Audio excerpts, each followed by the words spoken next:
এদিকে ২০২৫ সালে যারা পবিত্র হজ ও উমরা পালনের পরিকল্পনা করছেন তাদের নিয়ে নতুন নির্দেশনা দিয়েছে সৌদি সরকার। খালিজ টাইমসের এক প্রতিবেদনে এ তথ্য নিশ্চিত করা হয়। সৌদির স্বাস্থ্য মন্ত্রণালয় জানায়, যেসব মানুষের বয়স ৬৫ বছর বা তারও বেশি কঠিন রোগে আক্রান্ত, যেমন হৃদরোগ, কিডনি, শ্বাস প্রশ্বাসজনিত সমস্যা, ডায়াবেটিস, রোগ প্রতিরোধ ক্ষমতা কম, ক্যান্সার, খুবই অসুস্থ, গর্ভবতী এবং ১২ বছরের কম বয়সী শিশু, তাদের এবছর হজ ও উমরা পালনের পরিকল্পনা বাদ দেওয়া উচিত।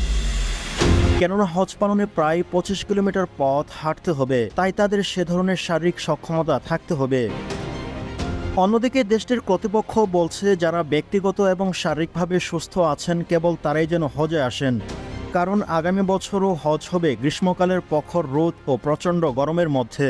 টিম টিআরসি হৃদয়ে ধারণ করে বাংলাদেশ। দ্য রিয়েল কনসালটেশন, স্বচ্ছ ভ্যাট আইনে দক্ষ ন্যায্য ভ্যাট প্রদানে। এদিকে চলতি বছর হজ করতে গিয়ে প্রায় ১৩০০ মুসল্লির মৃত্যু হয়, যাদের বেশিরভাগ মারা যান অতিরিক্ত গরমের মধ্যে হেঁটে। হজের সময় সৌদিতে অস্বাভাবিক তাপমাত্রা ছিল। যেসব মানুষ অনুমতি ছাড়া হজ করতে গিয়েছেন তারা এই দীর্ঘ পথ হাঁটার পর বিশ্রাম করার কোনো জায়গায় খুঁজে পাননি। এছাড়া পর্যাপ্ত পরিমাণ পানিও পাননি অনেক হজযাত্রী।